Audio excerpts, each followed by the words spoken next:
Welcome to the PPUK Podcast. This evening, Exodus.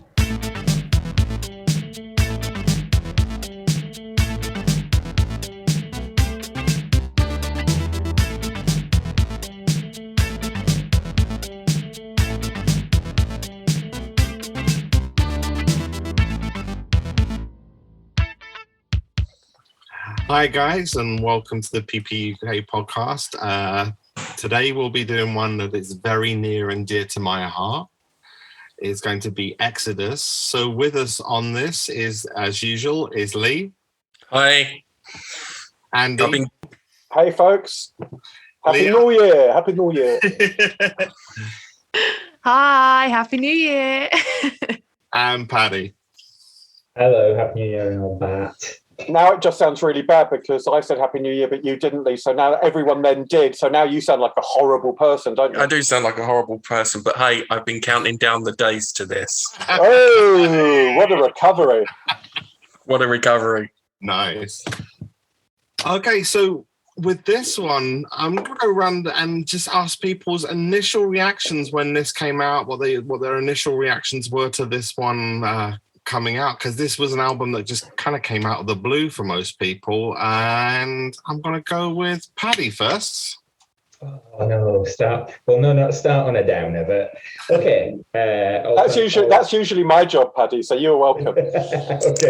Okay. So I never fell out with Prince, but when I got into Prince, I absorbed the 80s heavily and lived it, and some of the 90s stuff I struggled with a bit more. Over the years, I've become a lot more fond of post-80s stuff.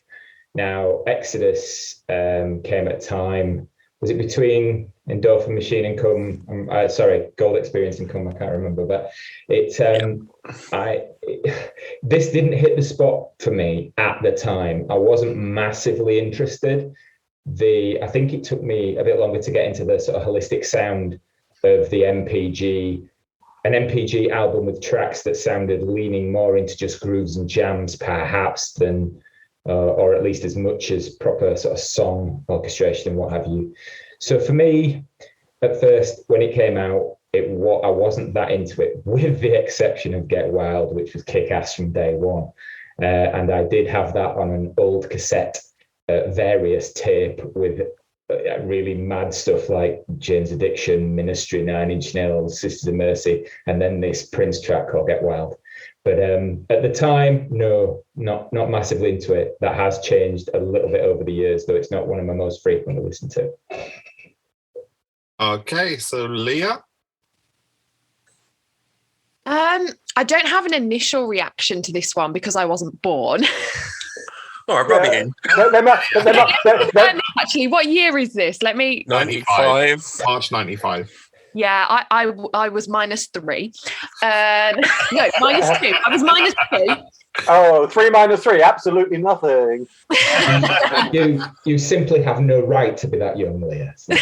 How dare I? So I was -2.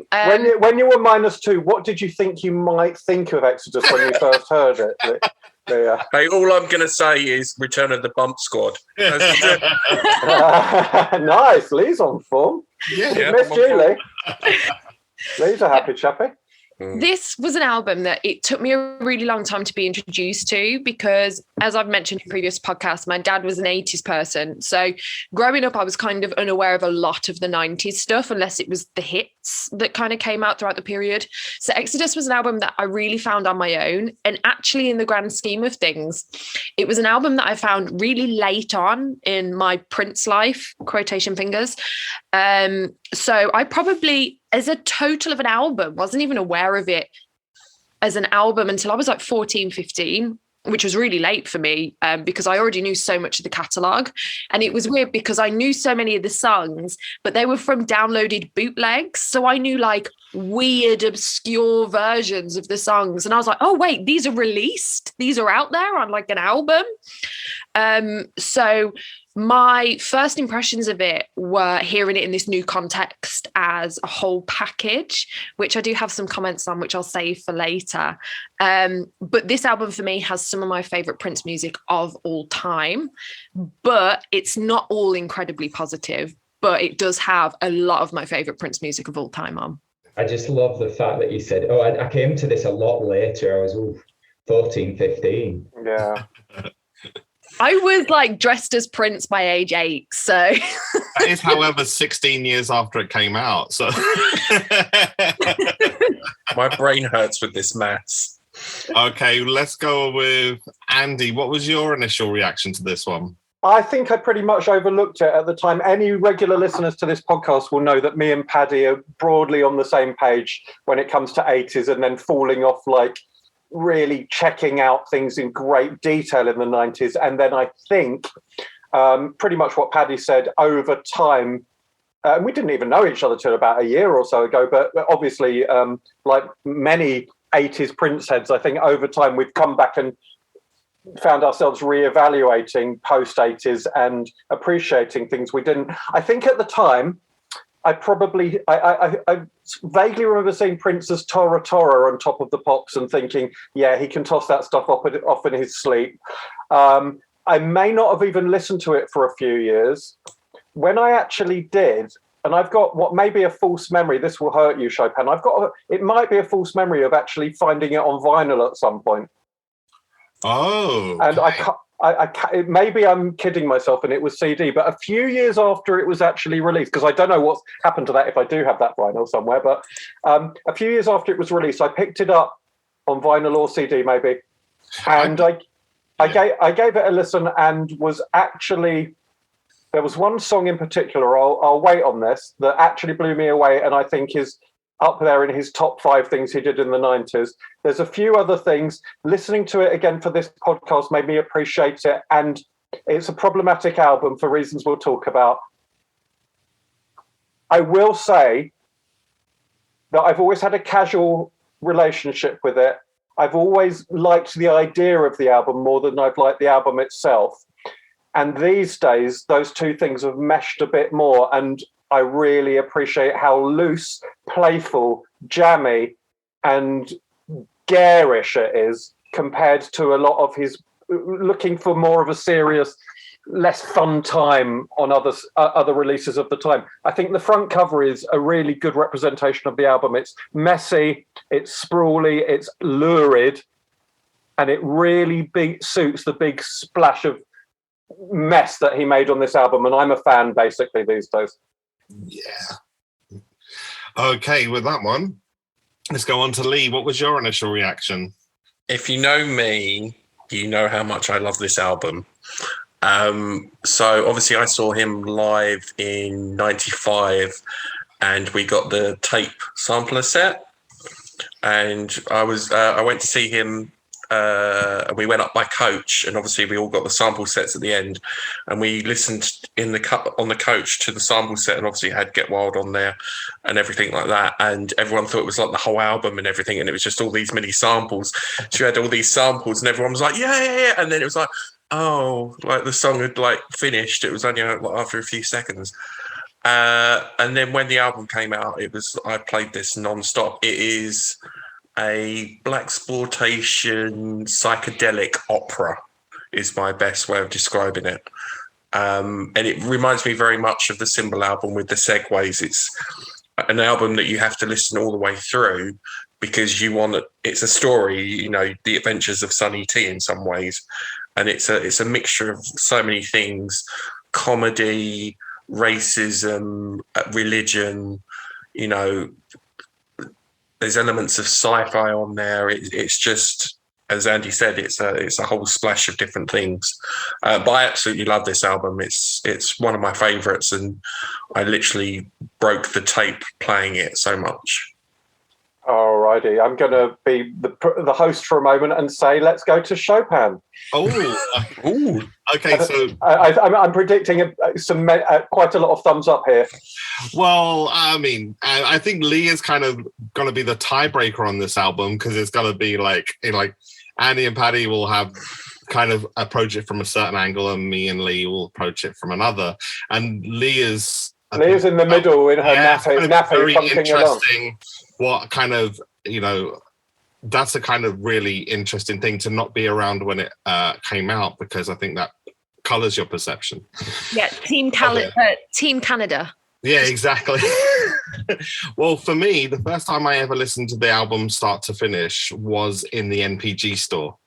That colors it as well, because it was a very immersive, magical experience. I just remember there was lots of stuff about, Come, and the Black Album had just been released, in the previous year or so. And it was really interesting I was just watching the chart show on ITV, and all of a sudden they had a video for a new Power Generation song, Get Wild. And I was just like, quick, find a blank VHS. And I think I taped over some other program to get it.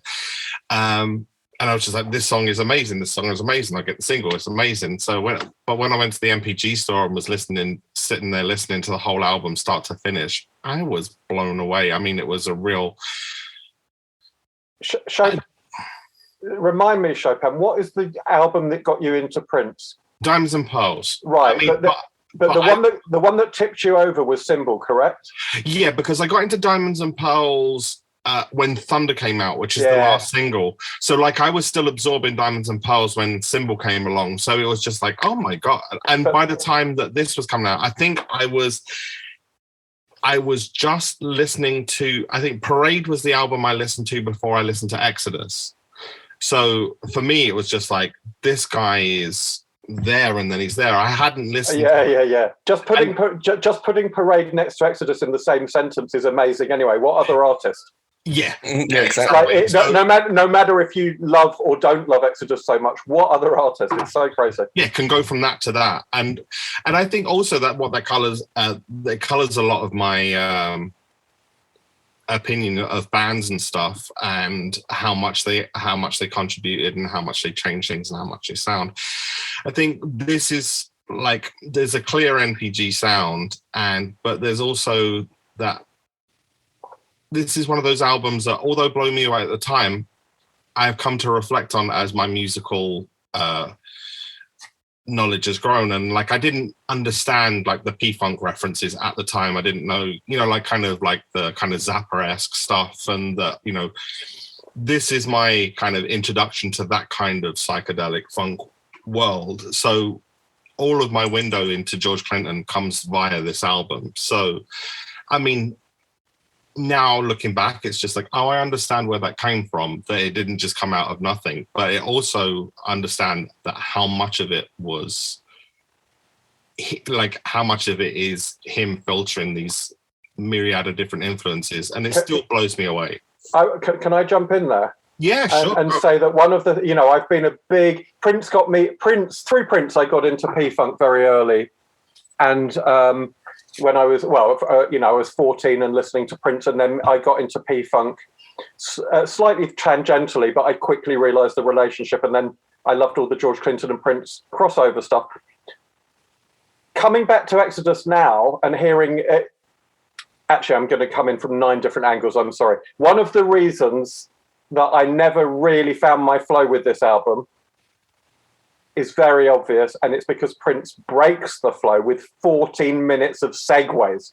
And it's an amazing, crazy Prince decision in many ways, but it also, no other artist really has so much material that they can just squander and basically break an album the way he broke this album. He made something that's really amazing in lots of ways, and then just kind of made it not user-friendly, because 14 minutes of segues, they're interesting once, and some of them are funny in their own right. But just listening to it now, it made total sense to me. Of course, I never listened to this album, even when I got into it, because there was never a flow.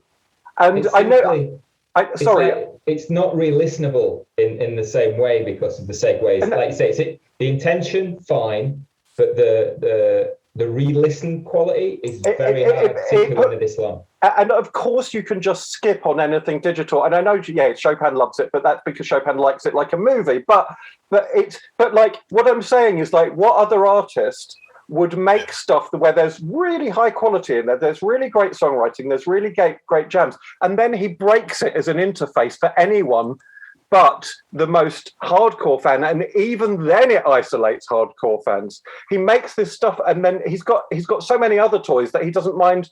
It's like when you have an Action Man and you're a kid and you give it a haircut or draw all over its face with marker pen. It's like, Prince, don't draw over your Action Man. Let other kids play with it. I kind of like that explanation of it, but sorry, I will let someone else talk, but I've got to spit this out. Go on. Listening to it again this time for the podcast, and I listened to it a few times, and I listened to it with the segues, and then if you just went from first song is Get Wild, right? Mm-hmm. Second song is New Power Soul, right? Yeah. Then count the days. Take out the segue just instantly between Get Wild and New Power Soul, and you've got an album that starts actually going bang, bang, bang. This is irresistible. You're in this album. Even if you didn't know who I was before, you can jam to this album. Just those two tracks next to each other with no segue say everything, and yet Prince scrawls all over it, all over his Action Man's face. Okay, I'm going to make that playlist now and like download it to listen to at work tonight. Because I'm kind of interested in that. For me, Exodus has always been an incredibly immersive experience. Like there was a smell attached to it, like there was, There literally was a perfume. Yeah, literally, the Get Wild perfume is like which I'm wearing on this podcast right now. Yes, like I was like immersed in incense, perfumes, the room. Like so, for me, it was never about listening to an album in the conventional sense. It was about listening to a radio play with the story start to finish, a psychedelic kind of like, kind of like an acid trippy movie kind of. It's kind of like Black Dynamite. Dave Chappelle before it was Dave Chappelle. It's that kind of humor with the segues as well. I love the segues. I think it is like you said, Chopin. It's an immersive experience. Do you guys honestly listen to, or every time you listen? Absolutely. To it, oh yeah. Start to finish. Okay. Where do you find time? I listen to it as a commute song. I mean, it's 45 minutes start. Like to me, it's a perfect start to finish. It's like I absolutely get it that a small subsection of music lovers would love this in its entirety. But you are a small subsection. It's not a criticism. There are people who, such as you, two freaks, who on this side, who absolutely buy in to this fully, and I appreciate that. I really, like I say, when I was amazed all over again listening to it this time round and going, it reminded me. Of course, I never got into this. I never had the patience, but it tries your patience. But I did come out of it with a begrudging respect all over again that Prince had such a deep catalogue that he could even afford to make this such a folly. And you guys are the ones who he was talking to, and those like you who buy the thing as an objet d'art in its own right, as a movie. And I respect that. I still think it's commercial death, but I respect it like hell. But then so is The War, so is New, so is Expectation, so is Cena, and so is Madhouse. Do you know what I mean? Is a little bit more, I don't know. There are a lot of segues in Prince albums that I love and I will listen to all the way through. But for me, I don't know if it's because I learned a lot of these songs from bootlegs where you don't listen start to finish. You cherry pick the songs that you've got that attraction to. So I never digested this album as a full complete package. I didn't have that, the taste and smell you get when you put on that album. I didn't quite have that experience. So when I did get it as a package, I went back to Cherry, picking the songs that I liked. And I've just never quite been able to digest the whole album. I think there's a lot about the album I still don't understand. I think it's one of those that you can unpick on so many different levels and still not understand half the references. But for me, I do skip the segues. They were really interesting, like the first 3 times I listened to the album, and I really enjoyed them. But for me, I do skip them now. And I hate saying it because I'm team 90s all the way. Everyone knows. But for me, I have just really struggled to digest the album as a whole. I do, as I say, cherry pick. And cherry pick, nice. I am so split because I think it's an insane move. I do admire it from Prince being crazy perspective. I admire it from an artistic, eccentric perspective. But I think this is probably my pound for pound, my favourite 90s album in, if you take the top 3 or 4 songs from there, it's the best stuff he did for me in the 90s. It's buried. It's buried. The way I've come to understand this album is think about the segues thing. Like, Symbol was meant to be this many segues and stuff, but he took it all out to fit in a song. I just think this, and Gold, although come out after this, is made before this with lots of like a Welcome to the Dawn, like the NPG operator thing. This is just something he had to get out of his system and come to Emancipation, where it's pretty much no segues unless they're kind of a little bit of reverb and kind of a cab driver thing. There's like 1 or 2 on 36 songs. I think this is literally just something he had to get out of his system, and it's an extension of that whole thing that he started with, like that whole WNPG. In his head there was always a radio station, and this kind of also I think it's like a response to rap and all those shit. Like, Prince did do segues. Like, he was doing segues like back in the Apollonia albums and stuff, like a lot, kind of before hip hop. But then I feel like when hip hop happened and when it started to become the biggest music on the planet, and we know that Prince never quite got on that train correctly. But I do like that on this one. He gets it wrong, but in a really interesting way. And he just goes, "Oh, yeah, segues are in now. Well, mine are going to be 3 minutes long." I do kind of admire it. I just think it makes for a sucky album and an amazing bit of Prince weirdness at the same time. I have to say this because I've been listening to something else recently quite a lot, but I think you can use segues, but you just don't want to overdo it. Right, yeah. I'm thinking, perhaps unsurprisingly, the people on this podcast, I'm thinking Rhythm Nation. If you listen to that with the segues, nothing wrong with that. It's great. It's so much. I can listen to the segues there because they're short. Yeah, they flow. Yeah, these songs. Songs stop, and then there is a fairly long narrative that just jerks you out, and then you're back into a groove. Sort of. The former doesn't do that. It is a proper segue. It slips you into something. It's brief. Right, and like 3 Feet High and Rising by De La Soul, which is a brilliant use of segue, and really, I think, kicked off that. I may be wrong, but I think that was the one that kicked that off in rap as being like almost de rigueur for the form. Just interestingly enough, I've just made up the playlist now, and it's 9 tracks, 53 minutes long without any of the segues. So it's still a 1 disc, it's still a healthy size 1 disc. But I tell you, just that movement from the first 2 tracks, from the first to the second, from Get Wild to New Power Soul, you just go, oh, this is music, and he doesn't let you have that flow with those segues, and it's crazy to me. I tell you one thing that would convince me possibly that it was that it would be good without the segues is the Hallucination Rain, the original 10-minute version versus. I used to love Hallucination Rain and think it was amazing until I heard the 10-minute version, and now I kind of hear it as a kind of, ooh, why did you chop up a masterpiece kind of thing. Well, that's the only kind of that's the only way I would look at this as anything else. And what I really think is this should have been a good. He should have actually gone further, added more songs, and made it a double album with the same amount of segues.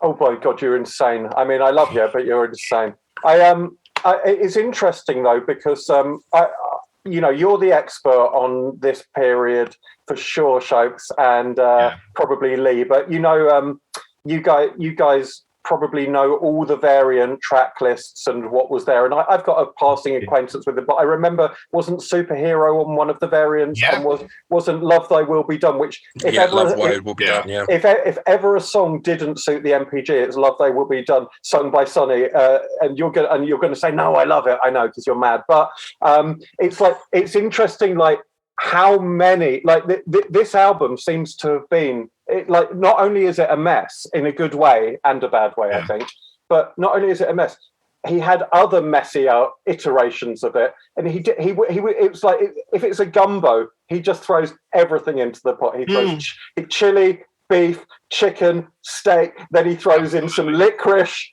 You know what?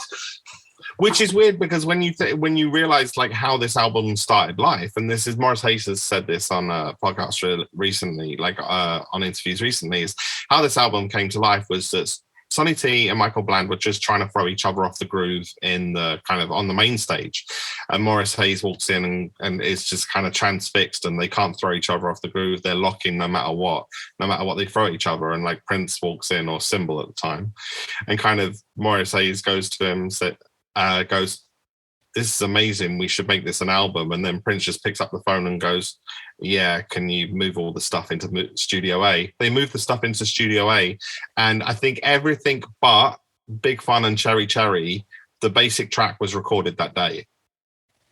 Like the whole album. Wow, that's insane. That's insane. 8 tracks, and there's tracks that aren't on the album that were recorded that day. The only ones that they said that wasn't recorded that day, I think he said, was Cherry Cherry and Big Fun. So most of this album is a day's work.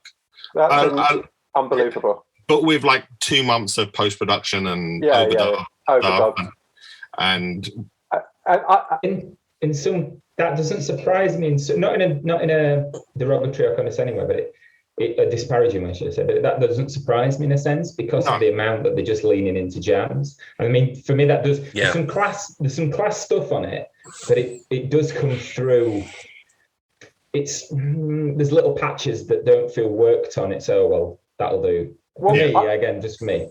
Well, I mean, it's such a mess. I do like the messy aspect of it. I think it suits it, but it's also, like, if you think that it could have had Superhero, it could have had Love Thy Will Be Done, and it was just like, what am I going to do to flesh this out? I'm not saying these would have been right decisions either, but it's just like, for instance, Cherry Cherry does not belong on this album. I really like it. I don't mind that it's there, because the whole album is humorous to me in a good way, and I think Cherry Cherry is magnificent. Got nothing to do with the album for me. It could have also had Funky Design, It Takes 3, and Sonny T's version of Acknowledge Me. This is Prince's miscellaneous drawer, and that's what I like about it. And he does try and put it together. He tries to put it together with this narrative. That's an insane thing to do anyway. But this is like the alternative vault, this album. Well, this is that kind of thing of like, in the same way that the Madhouse thing was, it was kind of like Prince's creative brain fart in a side, like in a, not to kind of belittle in that way. I mean, I love this, but like, it's just that kind of thing. It's like, oh yeah, we should make an album out of it. I will, like, but if Madhouse had gone 1, 2, 3, 4, Cherry Cherry, 5, 6, you'd just go, what? So 70% of this album, let's disregard the segues, but 70% of this album is that gumbo from, like, that's almost, in its different way, it's almost as focused as one sound like Madhouse is. But then you just chuck in other things almost at random, and even that's messy. So the way I see it is, it's almost the Truman Show for Sonny T. It's like you're traveling through his head. Oh, I like that. Yeah, I like that. It's almost like Sonny T is his own reality show, and it's almost the audio from his own reality show, and you're in his head, and obviously you're going to get all these different genres, and obviously Cherry Cherry is very much a Motown quartet kind of feel to it, and it doesn't fit. I agree with you, it doesn't really fit on the album, but I think it's just more of that whole, you know, he's on hallucinogenics, and it's like you're traveling through his brain, and it's also you're getting the different genres of music, but you're also getting the different genres of TV and movies. Obviously, finishing up with sci-fi in the middle, and then you, like I said before, you've got the blaxploitation elements to it, and then the gangster elements to it within it as well. So I love that you get that out of it. I think I really like this album because to me, I know that people like you and Chopin and many others really love it, and I feel really fondly towards it. But it's not my favorite movie, but I love that it is for you guys. I really do. I love this album, and it's also not my thing. And obviously, as Paddy mentioned, Rhythm Nation is like one of my favorite albums. Everybody knows that. Yep. And obviously the segues on that, you know, it was that whole Minneapolis feel, and it always comes across, and it's that connection of like, it reminds me of this album. And with Exodus, I see it as it being the sister to the Symbol album, but I also see it as part of a trilogy of Come, Exodus and Gold. It's that period of time for me when I was, you know, hardcore Prince fan. Yeah.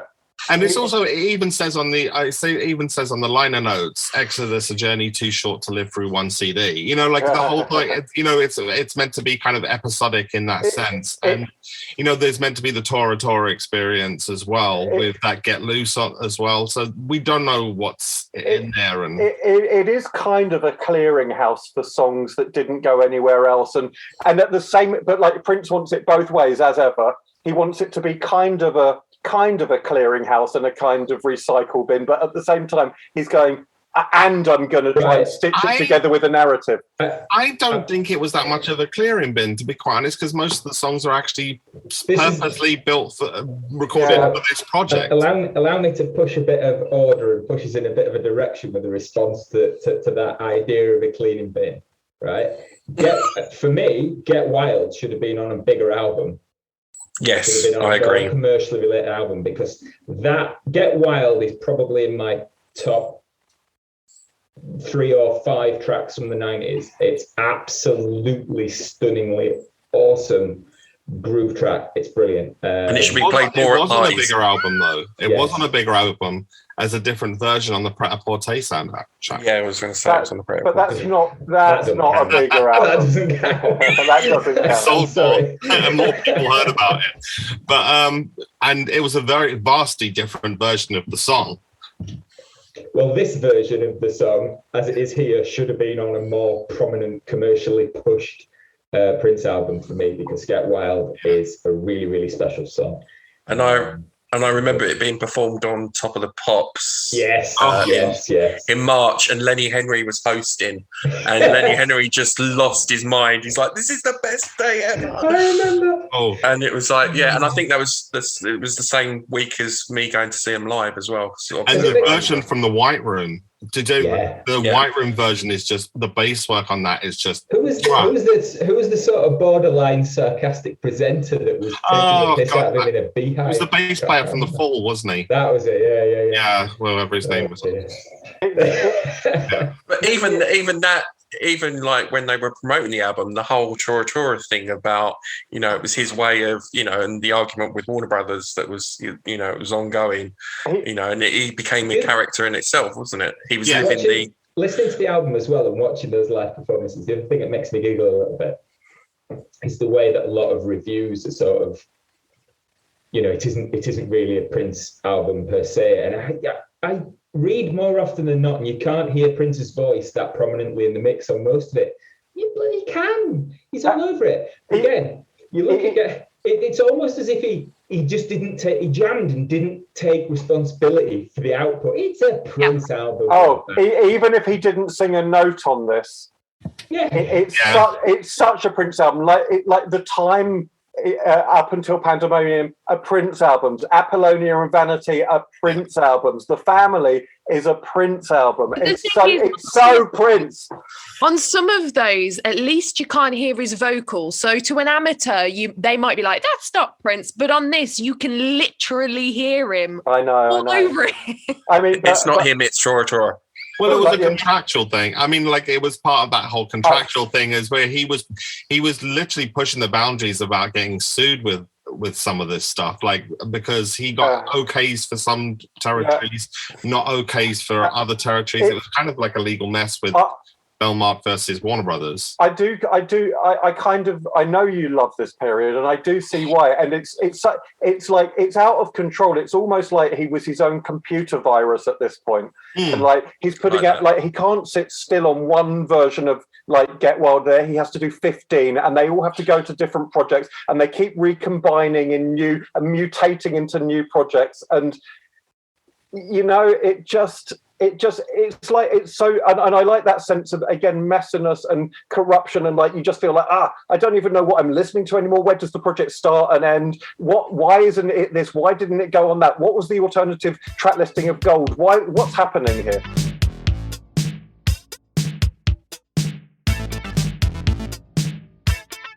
Well, I think, you know, to kind of dig into specific tracks a little bit more would be a perfect song that completely embodies all of that is The Exodus Has Begun, right? That is essentially like George Clinton doing Crystal Ball. Do you know what I mean? It's this, that's how I said the guitar work on that end is just that guitar work when it's, you know, da, da, da, da, at the end, the kind of, da, da, da, da, da, da. It's just, I remember the first time I got to listen to it in just with headphones and stuff, like I was almost like kind of like I was welling up. It was a really emotional experience, that one, because there's a lot of, you know, it's inventing, it's getting anger out, but not in true Prince form. Like the negativity gets put on a character. It's, you know, Tora is Bob George. It's another way of him getting out these negative emotions that he doesn't want to associate with Prince or Symbol. You know, the kind of I would die for you kind of godly, beautiful, loves everyone thing. But he needs to get you know, this is a pressure valve. This album is like a pressure valve, and Exodus Has Begun. And pressure valves are messy. And I think Exodus Has Begun, the song, perfectly expresses that there's a whole ton of stuff from the kind of the co-lead vocals of like the low pitch versus the high pitch sermonizing about anger, to this really released, you know, kind of angelic kind of guitar line on the top of all of this. And I could sermon about this song. It's an extravaganza, that song, and it's absolutely.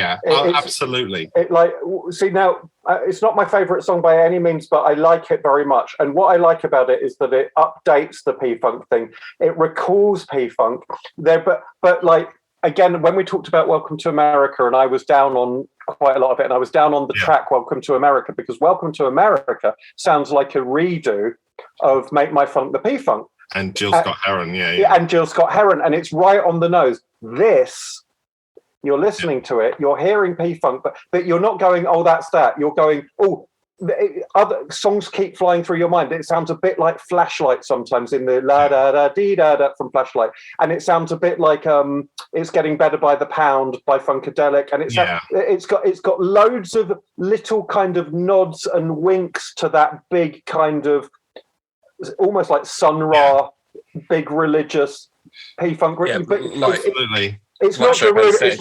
It's not derivative. It's a sermon. It's a sermon. But even based on the kind of like a sort of altered bass line of Bob George with the low vocal, because it's like boom. You know, in the verses, the bass like boom, boom, boom, boom. You know, like it's a half of the Bob George bass line. So it's like kind of a callback to his own stuff, which, you know, at this point had just kind of been released as contract filler. And, you know, it's man, I gotta listen for that. I never heard Bob George in it, but I haven't listened that close. In the verses, it's Bob George, which had just been released as contract filler for the Warner Brothers thing. Right. So, and I don't know if that's intentional or just Prince goes there. That's where Prince goes when he's angry and wants to kind of. But I do like this sort of channeling of a feel without being derivative, and that's what he does on that track for me. Yeah. Lee, what did you think of that track? I mean... Yeah, no, it's like I said, I was just thinking about it now in my head of like there's elements of like the seven deadly sins within it, you know, greed and sex, and then it's almost like a sermon at the end, and I want to listen to it again just to get that whole theory out of, you know, I really like this album. There's not much more, you know, there's a lot of elements to it. The thing about, again, I'm not as much of a lyrics guy as people know. The way that it builds and crescendos is amazing. The guitar at the end is amazing. Anything where you have a kick drum and bass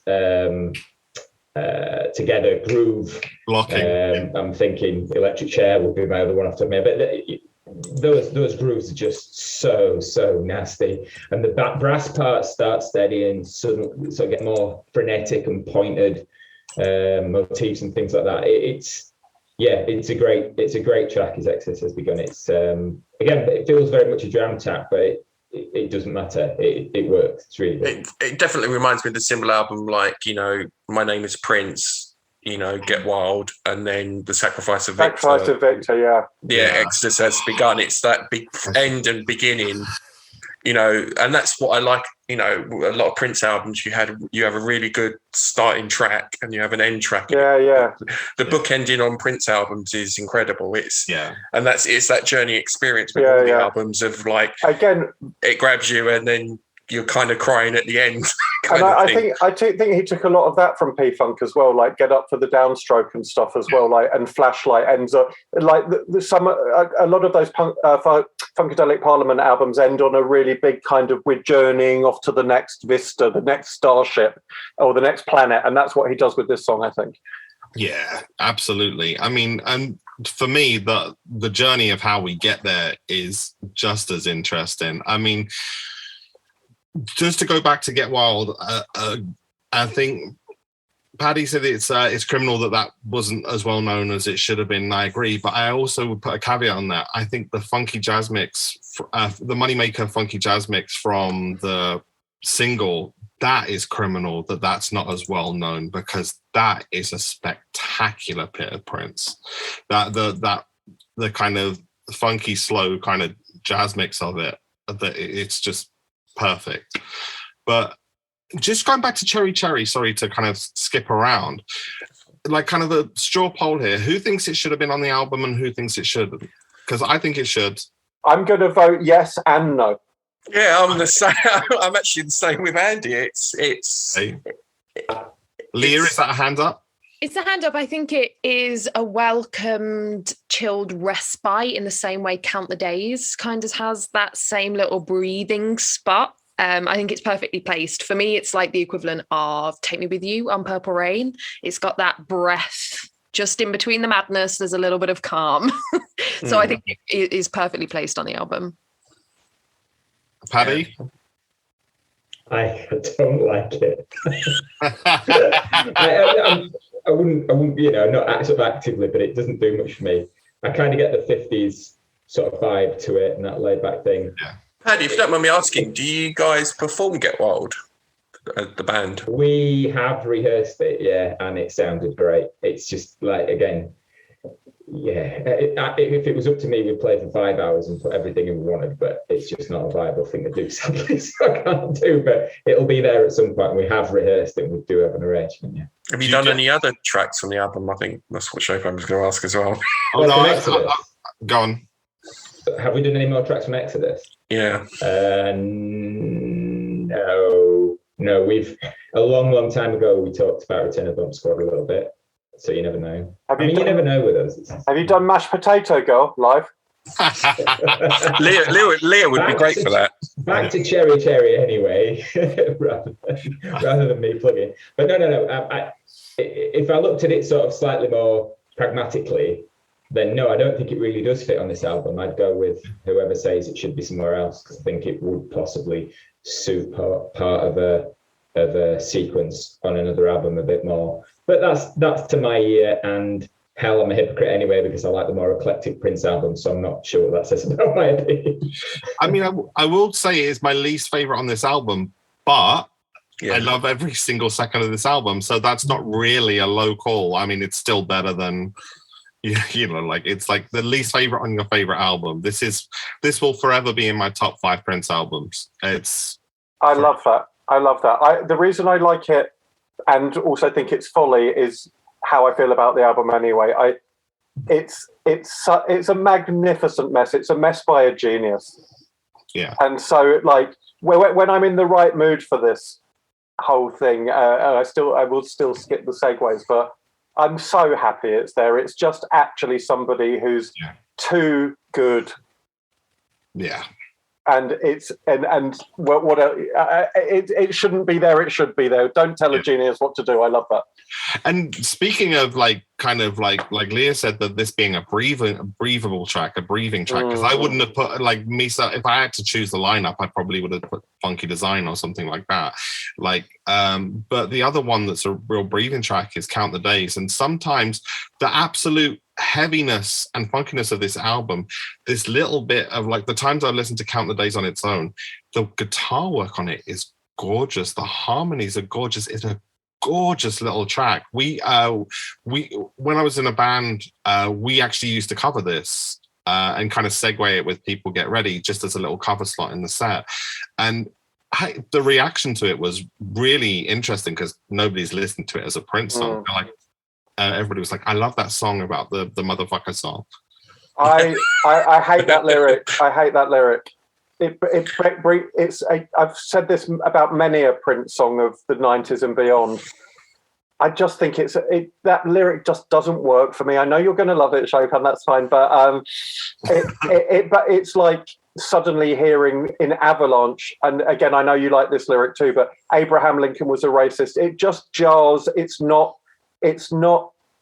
takes you out of the song and takes you to a different agenda. And again, that motherfucker thing in Count the Days, when I would be inclined to go with that song, and then suddenly I'm jolted out of it by what seems to me just wrong strength. There's a radio edit of it I can send you. The swearing cleaned up. I always see that as like a chill out Samuel L. Jackson track. It's that. You guys are totally on another trip with this album. I love it. Yeah, but like going back to the segues as well. You know, I can read off the segues, and I see them as like reading off very famous Dave Chappelle sketches. That's in my head. I've been in restaurants and I've joked and saying, you know, I'm so mad I bought this joint. It was, it's like Richard Pryor stuff. Yeah, and Richard Pryor is obviously sampled on this album as well. Mashed potato in my hair. Yeah, exactly.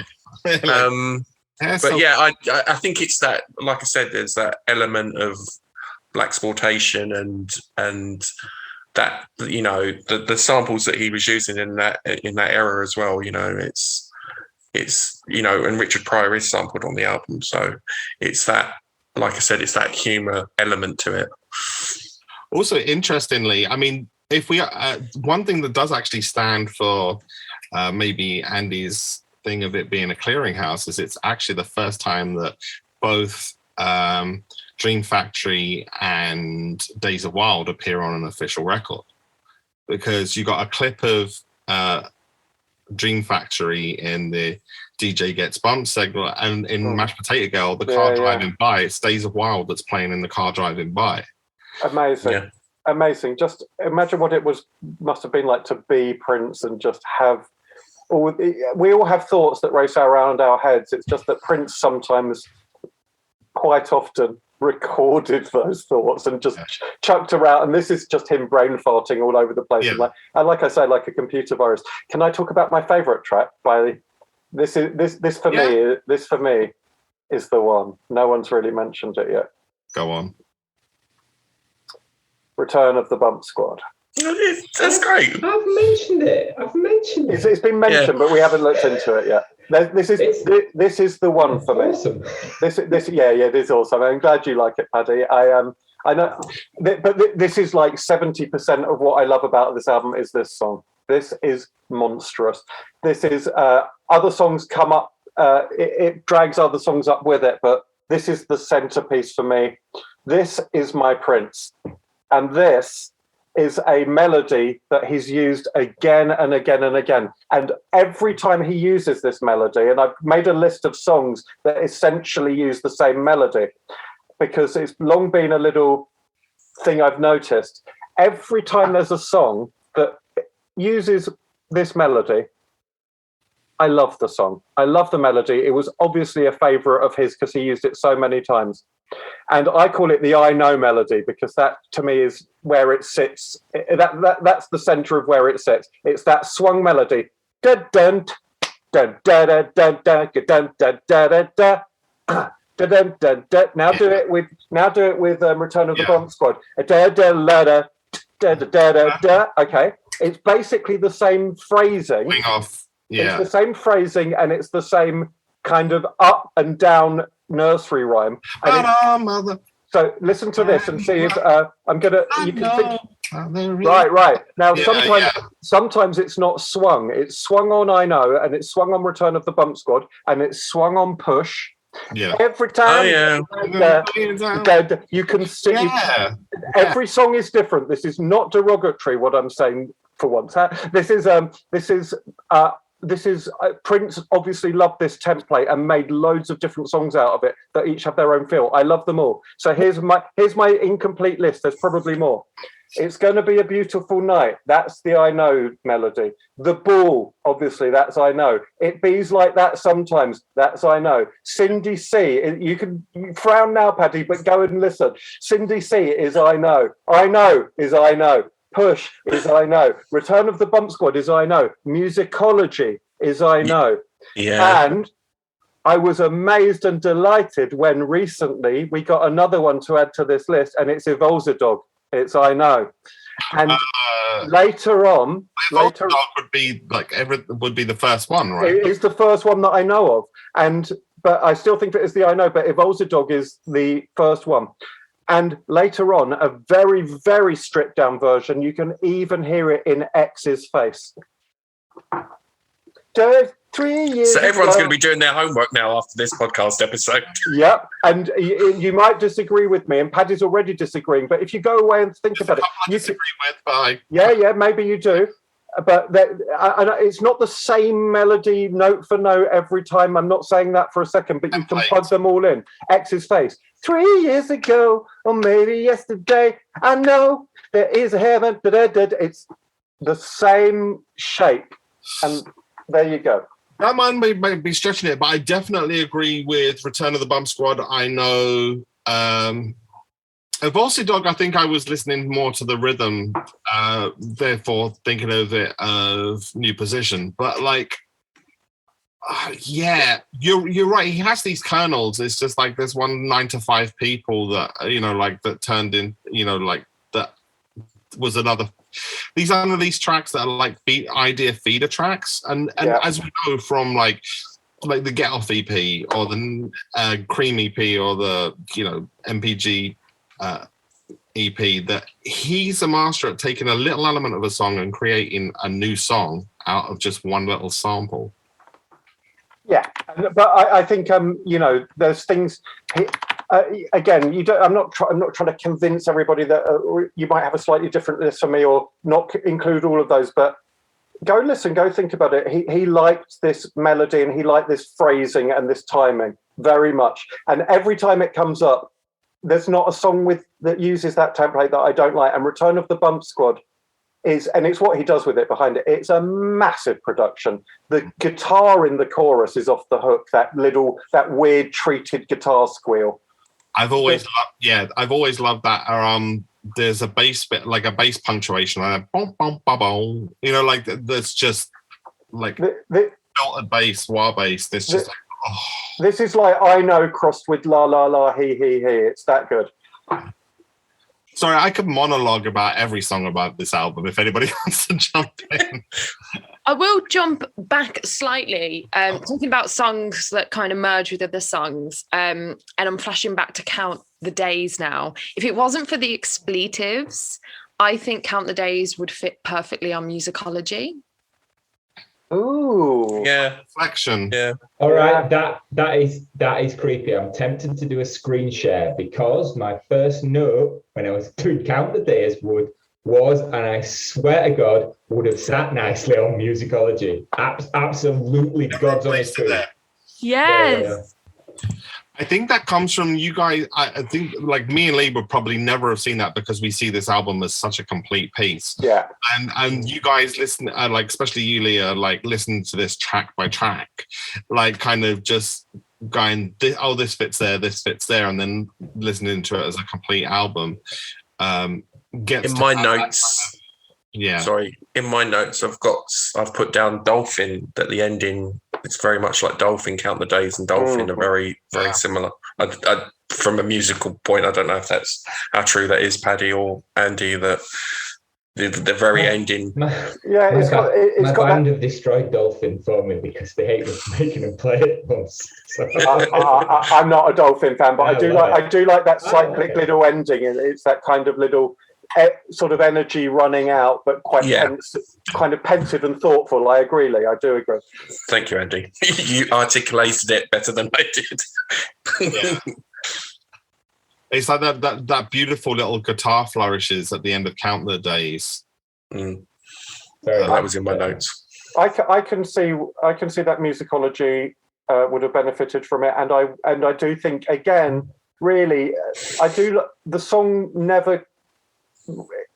Again, it's an Action Man with scribble all over it. Those expletives make it very non-user friendly for anyone who's not interested in the minutiae of Prince. It's just like it doesn't fit with that. Like you wouldn't put motherfucker in the middle of Raspberry Beret. It's not the right place for it. But was he trying to be that person with this album? It was a point that I was kind of thinking about earlier about how we're talking about certain types of fans will only get this. And I don't think he was trying to get the masses to get this. I think he was quite proud and happy that only a little select few would get it. Wink, wink, nudge, nudge. Yeah, maybe so. It's like personally, it's a track that for me isn't as enjoyable as it could be because it's so classy, and then he unclasses it and confounds it with kind of wanting to be, Prince was never a gangster, but he flirted with trying to have it all ways and do the gangster, the G-funk and gangster and hip hop at the same time. And it's just like, I know he's trying to do it his way and say, I'm using this imagery, but using it within the context of a different kind of peace and love Prince thing. But it's like you're also trying to get the kind of thrill of using gangster talk, and it doesn't work for me. And it's also interesting with that in the music video, it's Sonny. That it's Sonny T is you don't see Tora Tora, even though you can hear Prince on the lyrics. It's an interesting thought, even though he was kind of control freak and he had, a tour de force of music creation. I wonder if for this album he did sort of think, well, I'm sort of pushing Sonny a bit here and sort of his, his daydream or whatever. So I'll do that because I wouldn't normally do that. And I can do that because there's a little bit of this that is being projected as not necessarily me. I wonder if that played into it at all. But he's also, sorry, yes, sir. I would say it's a little less altruistic than that, and say it's more to do with a way of getting an album out without saying it's a Prince album. And I'd say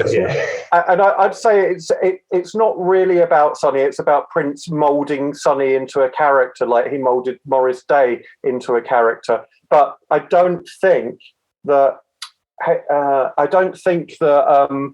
So it's a very successful moulding because Sonny doesn't sound like he should be singing Cherry Cherry or Count the Days. It doesn't fit a cohesive character, but I certainly think it's actually about control rather than about I'm going to present a Sonny T showcase.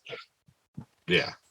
I think it's more about like how we're going to get one over on Warner Brothers by getting another album out when you said I can't. I think I think putting some, because even like in the live sets, you know, like it's when they performed Count the Days live on the White Room, it's not like he brought Sonny up to the front. He was still sat in his seat by the exactly. That was what I was trying to say earlier, because like in the music video it is Sonny, but then in the live performance it was Prince. Well, Tora, sorry. Yeah, and he made sure that he made sure that mask was just sheer enough that you could see Prince's face. Do you know what I mean? Yeah, exactly. So I mean, I think it was more of a Morris, you know, like that Morris Day character is Prince, basically, a side of Prince, and he projected that on Morris Day.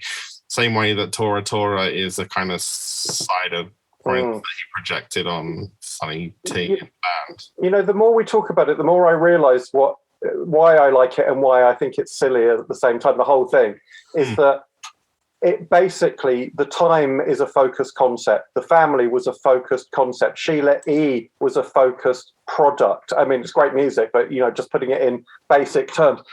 There are so many agendas not wired up on this album. So many agendas.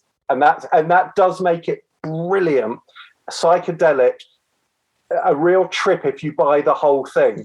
But it also is frustrating if you don't buy the whole thing. But that isn't that the kind of, basically, if you take the movie equivalent of like cult movies and stuff, like cult movies are like one of those things like your friend says, I'm going to show you the greatest movie of all time, you know, like, and they show you this thing and it's one of those things where half the room is going, oh my God, I'm going to be quoting this for years. I'm literally going to be quoting this for years. And the other half of the room going like, that is the shittest film I have ever seen. Yeah, but there's cult movies. There's cult movies and there's cult movies. Some cult movies are very cohesive. Some aren't. Some are an incoherent, rambling mess. And this is not meant to be this isn't meant to be derogatory, because people love things because they are a rambling mess sometimes. And I think that this, to me, is a rambling mess, but with such high spots, it's insane. But I think but it's a rambling that I love every step of the way, and it's like, but I agree with you on all on all the critiques that this isn't like this kind of great cohesive start to finish storyline, but it is a storyline and it's rambles and it goes here, but everywhere it goes I like. Even, you know, like we start off, you know, we go for 1 minute we're in the back seat of an alley, you know, kind of getting beaten up and peeing up the alley at the back of the Glam Slam. The next minute Maite's boiling us some soup and like drugging us, and then the next minute we're out in space, and at the end we're kind of you know, and I do admire it. I really admire it, but it's not my. But it's not. I love that you guys love it, and I love everybody who loves this album. Like, this is the album I feel fondest from the entire 90s. I feel absolutely fondest of this album because I can see why people love it, warts and all. I really can, and how the strengths and the weaknesses just become the strengths for everybody who loves it. So the other thing I love about it is that all of those like kind of characters, those painted characters that are on the album cover, they're not really kind of like painted characters. They're the kind of costume designs that the designer drew to like, and then they kind of cut them up and included them as part of the artwork. But that was her going, okay, we need to draw something like this now. Let's get this fabric. It's like the design sketches for the outfits, and it's like, okay, well, you're going to take something like the design sketches for the outfits and make it the main theme of the artwork. And I think it was always criminal that this wasn't in a gatefold vinyl.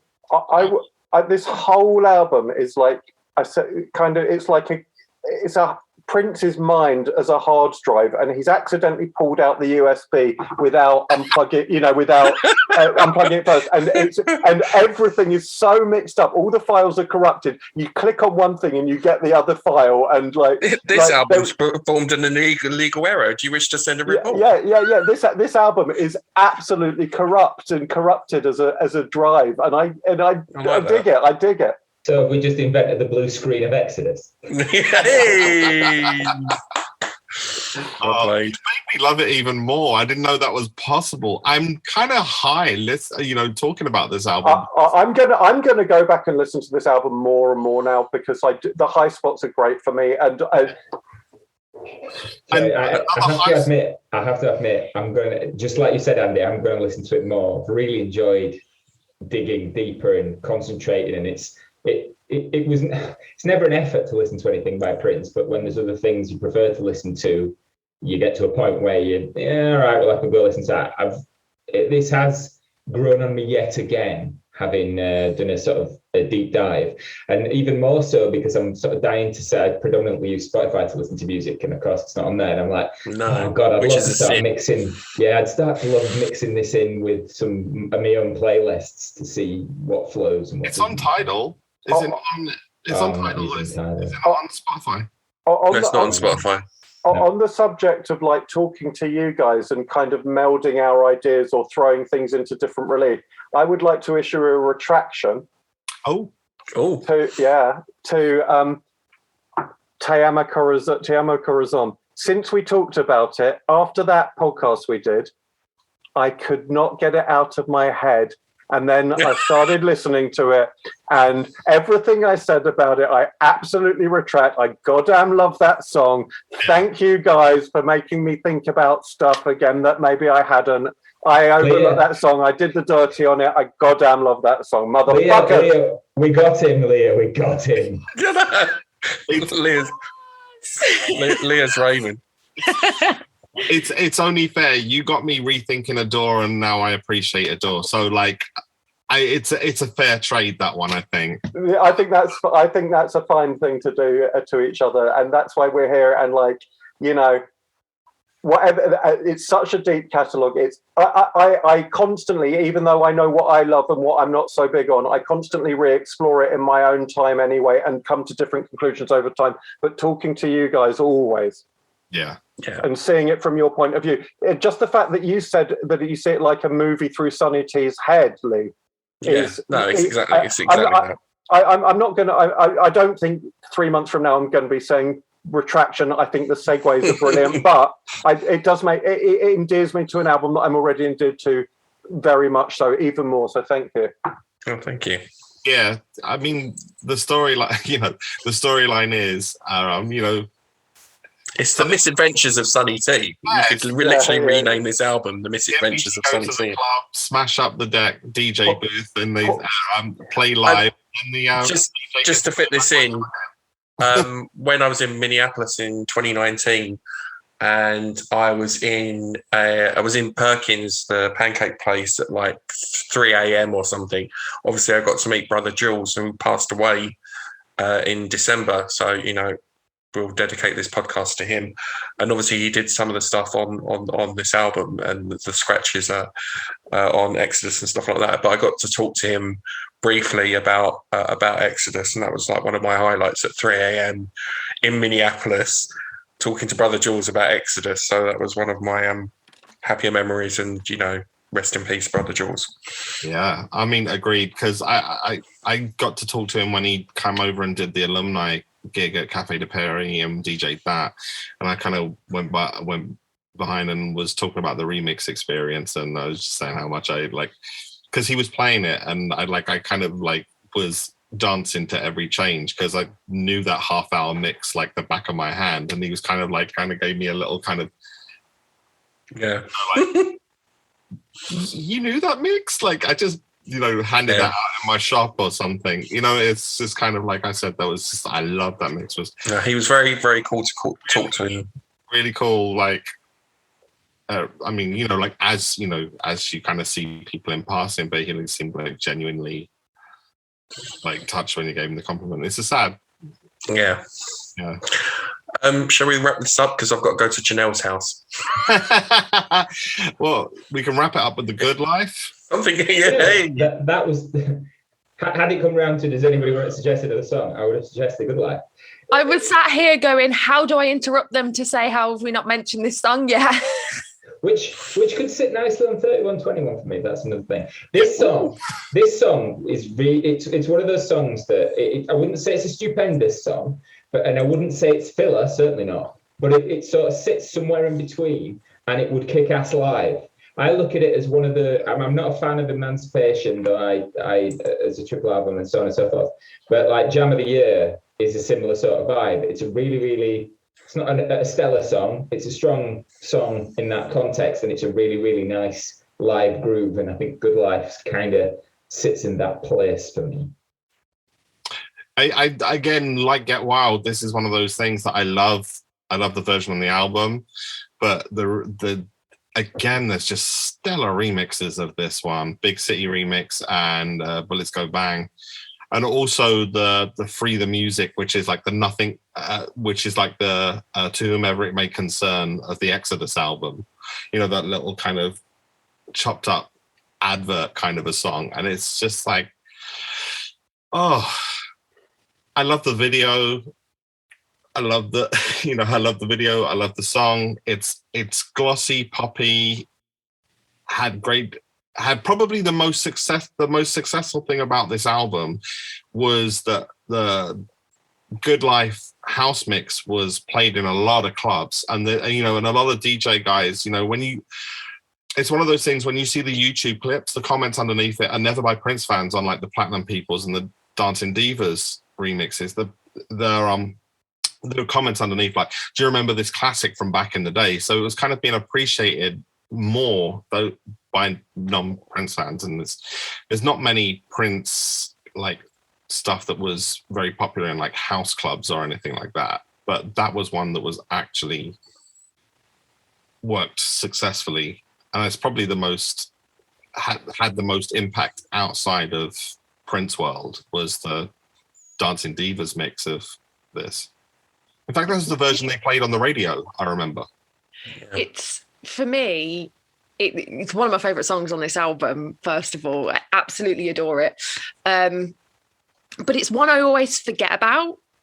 And it's not because it's bad. It's not because of any reason, but I don't know why. When I'm thinking of Prince kind of jams that are just kind of not too fast paced, not too hard to think about, but just kind of do your cleaning to.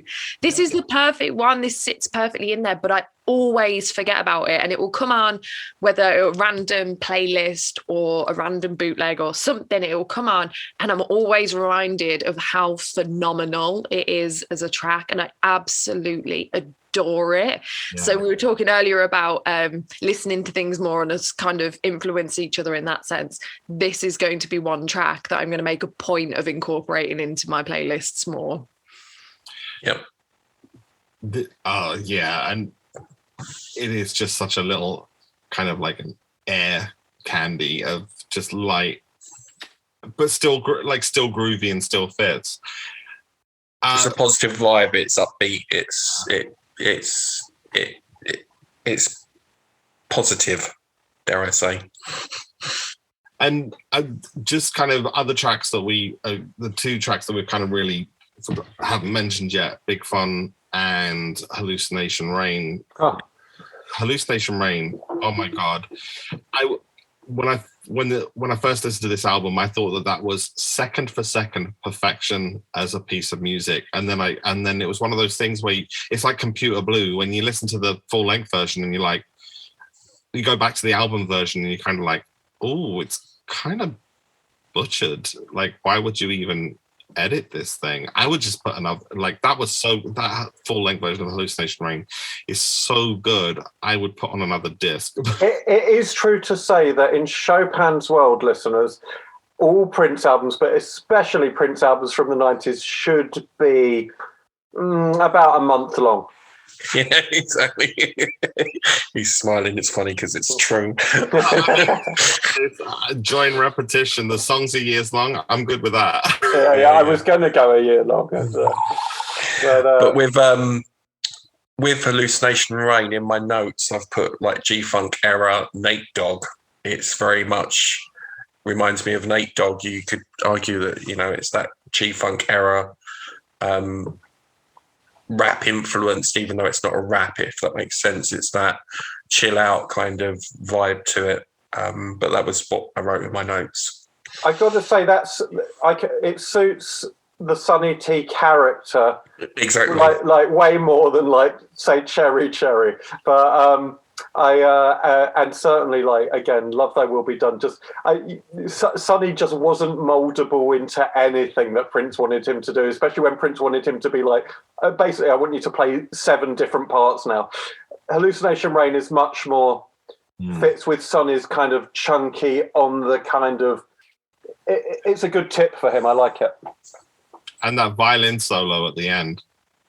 It's really a really nice change of pace that actually adds to the texture of the album. And like I like that a lot of people can make some sort of bouncy, groovy thing. A lot of people can't as well. But can they also do Hallucination Rain? No, they cannot. And on that note, Hallucination Rain, in my notes, I had David Boulder was the one who played the electric violin, and he was from the Los Angeles Philharmonic. There you go. That is interesting fact. There you go. Well, he was toying with a lot of classic stuff around this time, because this is when he was writing like Kama Sutra. I mean, even though it came out years later, like Kama Sutra was being done, I think, around this time, maybe a bit before. And also, you know, we just had solo with the harp, like the classic harp. And I think that just like, you know, classic. I think he was doing classic music, but not in the regular Claire Fisher just go away and do something for me. I think he was trying to kind of be a bit more direct with bringing that in as an influence. Well, I mean, every time we do this, I just remember all over again.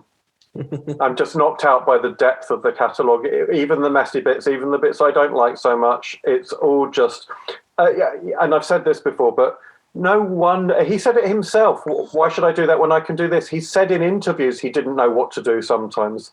Yeah. And by his own admission, and he didn't admit things that freely a lot of the time, but you really get, you know, when Prince says he doesn't know what to do sometimes, there's a reason for it. When you can do anything, what do you do? And I'm glad he did Exodus. I think it's, to me, it's the freest, loosest, and most magnificent sort of folly of the 90s for me. I put this plus the song Days of Wild is where I really like him in the 90s more than a lot of other stuff. Well, because I think with something like Gold, it ended up being so overworked, like because the early versions of them were so good. Like if it had just come out, I mean, I love the album, but it does bear the scars of waiting 6 months in Prince's hand. And Exodus is kind of a much more direct, this is what happens when Prince doesn't have a, you know. Yeah, like I say, like it's a corrupt hard drive, it's a recycle bin, it's a clearinghouse. I don't know. It's also attempting to be a coherent narrative in a crazy Prince way. And it's just a brilliant splash of nonsense from a, you know, not just nonsense, but you know what I mean, from a really, really eccentric genius. And I like it because it's just got such high points. And there you go. And it also, I think it's an album that's stuck in Prince's head a lot longer than many might think, because when he came around to do New Power Soul, he references this album twice. First in naming the whole next album after you know, an instrumental from this album, and second of all, you know, repeating that Get Freaky, Let Your Head Bob. Yeah, exactly. The Big Fun. And so, and also he probably played Exodus tracks as much as he played Gold tracks, you know. He did when I saw him live on the tour, especially in the after shows. I mean, because I tweeted about like a special deluxe, like this. If I'm honest, this is the super deluxe that I want. You know, like, no. If you're really honest, you want them all. Oh yeah, that's what I want. The super deluxe of this. I want every second of, you know. He stands outside Paisley Park, rubbing his arm, going, "You got any more of them super deluxe?" I want the first day mixes of this without all the overdubs, like those first 8. You know, how did it develop? But you know, that besides the point. But, you know, there was some incredible live versions of all of these songs played. You know, Big Fun, there's some brilliant versions of Big Fun, like just bass jams, Count the Days, Get Wild. I would love to hear their arrangement of The Exodus Has Begun, because apparently they did rehearse it. And I can only imagine what a tour based around this would be like, but... Well, you just enjoy that movie on your head as well, Chopin. We can't have it all.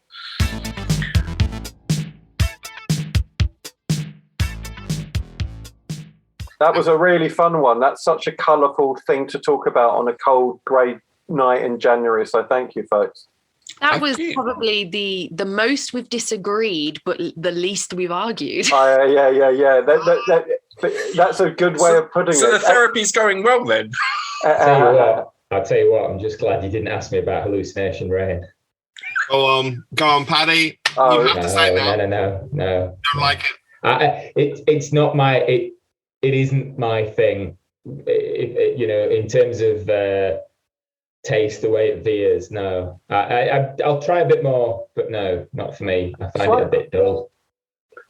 I like the idea of it more than I like the timbre of it. It doesn't quite go anywhere that I'd really want it to go. I'm half in your camp there, Paddy. But again, it's a funny album.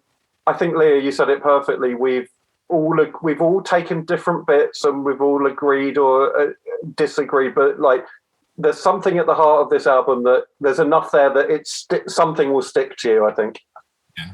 I think the bottom line about this podcast is this is an album that you've got to completely love him to even start discussing it, really, because it's not something that somebody who listens to Prince in amongst a load of other pop icons type thing is going to even be aware of. No, and partly that's because it's littered with 14 minutes of... Right, let's get out of here, guys.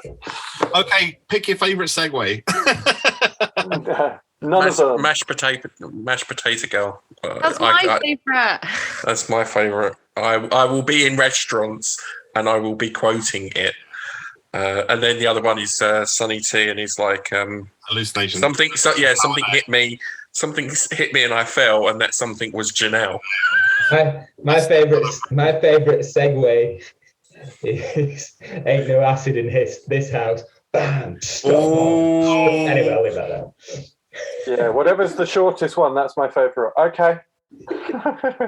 Okay, guys, I am truly, I've lifted, and I'm going to listen to that without the segues, just to listen to it as you. Just that first to second track. All right, let's shut up, everyone. Let's get out of here. Let's get out. Let's get out there. Yeah, and thank you guys for listening. Talking about what is one of my favourites. I'm really buzzed. Yep. Thank you. Thanks, everyone. Bye. Bye.